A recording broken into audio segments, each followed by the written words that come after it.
I'm not entirely sure what was the initial spark for wanting to join Scouts, but my grandfather had been involved in the Boy Scouts, and when I was little, I loved the idea of the outdoors and going camping and kind of just this idea of like exploration. As a kid, you got the opportunity to be a leader, so you as a middle schooler or high schooler were in charge of helping to get another group of your peers, successfully through a weekend where you have to figure out what food you're going to bring, make sure that everybody has a place to sleep, and make sure that you guys are all having fun. There's sort of a structure in Scouts where you have these different ranks and all of these sort of different milestones that you can work towards and achieve. And I think having the ability as sort of a kid to set these very clear goals, but also goals that are very achievable, where you can learn some really interesting things along the way. Merit badges, and I remember doing an astronomy and a space exploration merit badge, but also in other areas, first aid, that sort of, a lot of just good life skills that, it kind of helps guide you towards, which I thought was really fun, and I really enjoyed doing as a kid. As a kid, I was always fascinated with space exploration. And understanding how the universe works, I wanted to be a physicist. So I wanted to study the stars, study astronomy and astrophysics.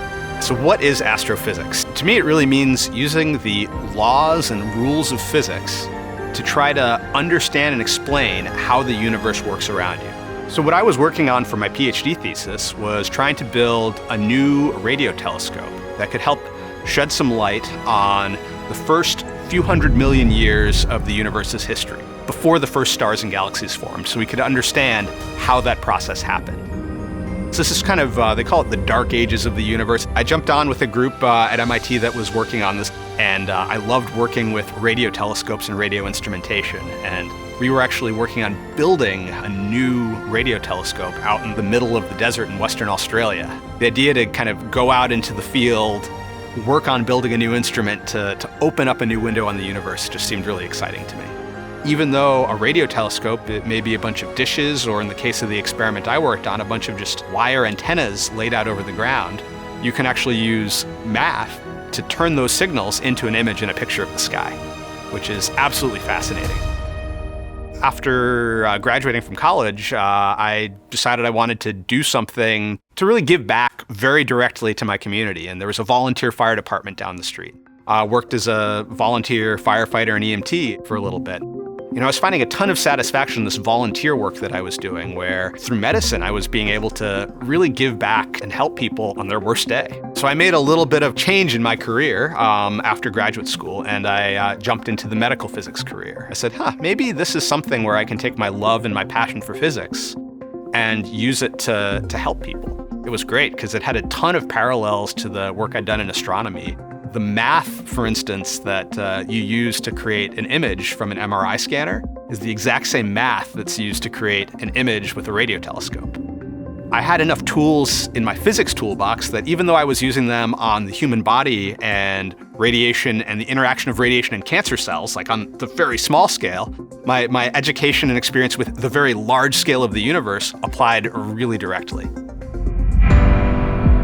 One of the things that I started learning at an early age through scouting, but I think that also helped me in my career, was realizing that you can do a whole lot more than maybe you think you can. One of the things that I found the most interesting about the astronaut training and training for a mission is how varied and different the skills are that you need to learn to be successful on a mission to the International Space Station. One day I'm flying in a trainer aircraft, learning how to work together as a team with the other pilot and air traffic control.